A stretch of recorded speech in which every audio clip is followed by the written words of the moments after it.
tous, moi c'est François, vous êtes bien sur French Muscle.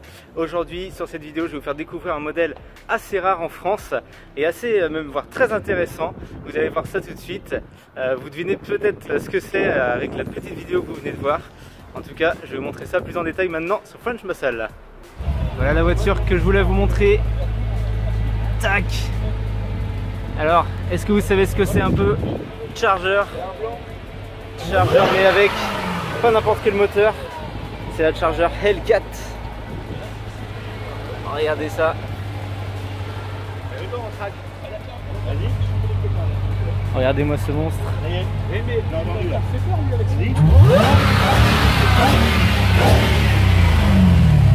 Alors là on peut pas se tromper, hein. C'est pas le Silite 1, c'est pas le Silite 4, c'est bien le Silite 2 suralimenté de 707 chevaux. Oh là là, regardez-moi ce monstre, est incroyable. Incroyable, on va essayer de vous montrer ça plus en détail. Mais regardez, j'avais jamais vu en vrai, je crois, une Charger de ces années-là. L'arrière est vraiment superbe avec ce bandeau de lumière là. Les jantes. Alors ça, derrière, ça s'excite aussi.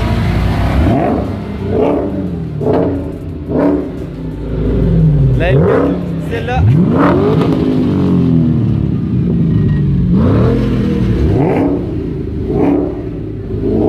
Voilà, ils peuvent pas s'en empêcher.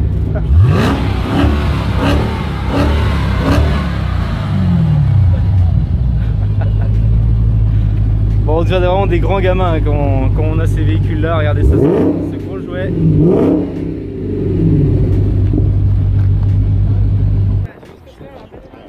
Bim.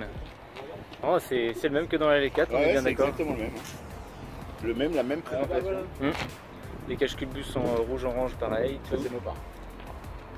Sur la Demon, je crois qu'ils sont noirs. Il y a que la Demon qui a une différence avec des compteurs différents. Allez, on va monter dans la Charger pour vous faire un petit tour et vous faire découvrir ce modèle.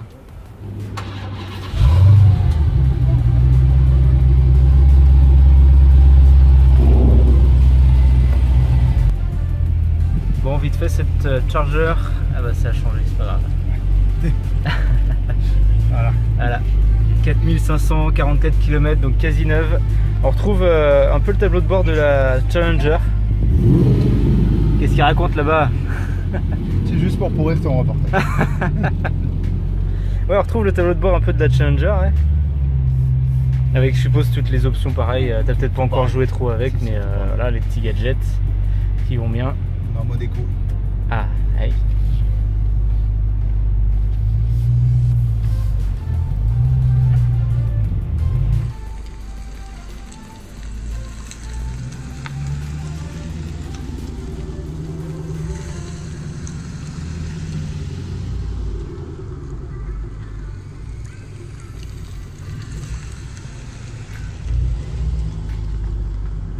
Alors comme on disait, on suppose très fortement que la Charger vienne des Émirats arabes parce que si vous voyez là dans les rétros, c'est écrit en arabe et le manuel, tu me disais, le manuel d'utilisation est aussi traduit en arabe. Donc elle a dû faire un petit crochet par un pays comme ça, des Émirats.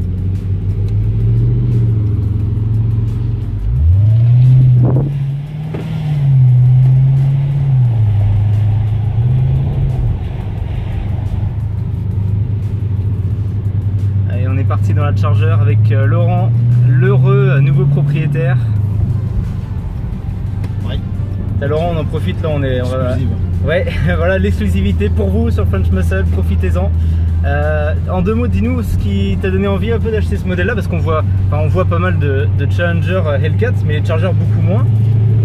Justement, c'est le fait que le modèle soit très rare, hein, parce que j'ai déjà une autre voiture un peu exceptionnelle, puisqu'il y en a deux modèles en France. Ouais. Tagué, préparé de cette façon-là. Ouais, donc, comme le Dodge Ram. Ouais, le Dodge Ram. Ouais. Comme il n'y a pas de Dodge Charger des années antérieures à 2015, enfin on n'en a pas vu jusqu'à présent. C'est vrai qu'en France, donc ça m'a... Voilà, je voulais peut-être une Challenger, mais après ce qui m'a vraiment beaucoup plu dans le Charger, c'est le fait qu'elle soit vraiment unique et surtout la bande de feu arrière qui fait toute la largeur de la voiture. On en parlait juste avant, c'est vrai que c'est vraiment magnifique. Et c'est super beau.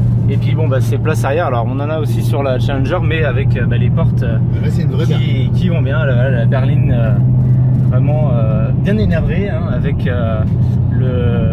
Vas-y, ouais. Non, c'est prévu. C'est comme les Audi RS6, ouais, voilà. C'est pour les familles pressées. Voilà. Quand vous êtes un petit peu en retard pour aller chercher les gosses à l'école, vous prenez la Charger, en quelques minutes, pas de problème, vous êtes déjà même en avance. Donc voilà, mais en tout cas, ouais, c'est comme tu dis, c'est un modèle vraiment très exclusif, on n'en voit quasiment pas. En France, il doit y en avoir quelques-unes, mais très peu. Et elle a un look, on parlait d'Audi RS6, alors moi j'aime un peu toutes les voitures, mais c'est vrai que le look vraiment américain, bien énervé, avec le capot, avec les entrées d'air et tout, ça lui donne quand même une agressivité. Voilà. Puis il n'y a pas que le look. Une petite accélération pour vous. Pour voir la tête.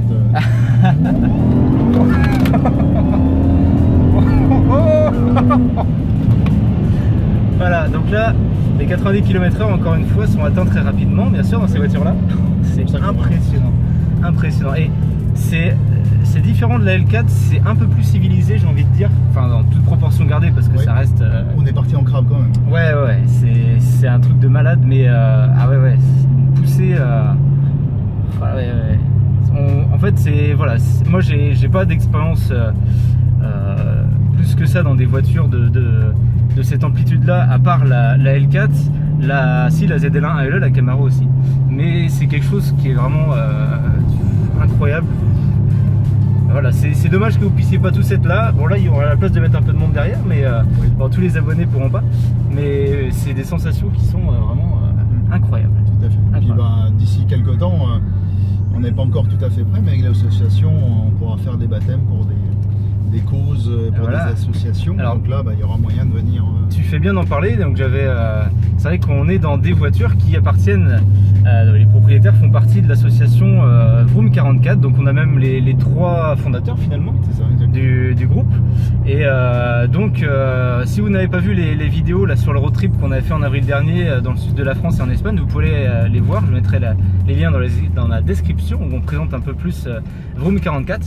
Et donc en gros voilà, c'est des propriétaires de voitures américaines d'exception qui, voilà, à force de se retrouver sur la rasso, vous avez décidé de créer ce club-là qui est devenu une association. Et donc tu me dis effectivement, vous essayez de faire des journées peut-être baptême ou, Oui, c'est ça. Pour l'instant, on essaie de trouver les façons juridiques aussi de pouvoir le faire. Hein, ouais. Parce qu'il n'y a pas que le fait de le faire, il faut aussi que ça soit dans les règles. Ouais. Par exemple, on a une proposition, donc faut qu'on l'étudie, on va revoir. Sur le circuit de Fête Bretagne, bientôt, il y a une autre association qui aide un ou des enfants handicapés, trisomiques. Ouais. Et donc du coup, on va très certainement voir avec eux, avec cette autre association, qu'est-ce qu'on peut faire pour aller avec eux sur le circuit de Fête Bretagne. D'accord. Donc d'associer la passion des voitures et tout pour une bonne cause, c'est vrai que c'est toujours une très bonne chose. Bon, merci Laurent pour ces quelques mots et on va vous faire quelques petites images de la Charger.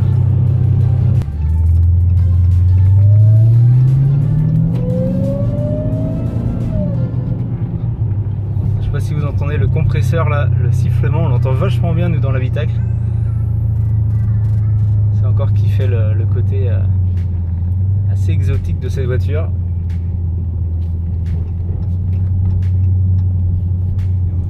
Comparaison avec la Challenger, a priori, je fais beaucoup moins de bruit à l'échappement, mais le moteur fait plus de bruit. Ah d'accord, ouais. Le moteur est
Voilà pour cette vidéo sur la Charger Hellcat. Vous la reverrez bien sûr prochainement sur la chaîne, on aura l'occasion de la revoir.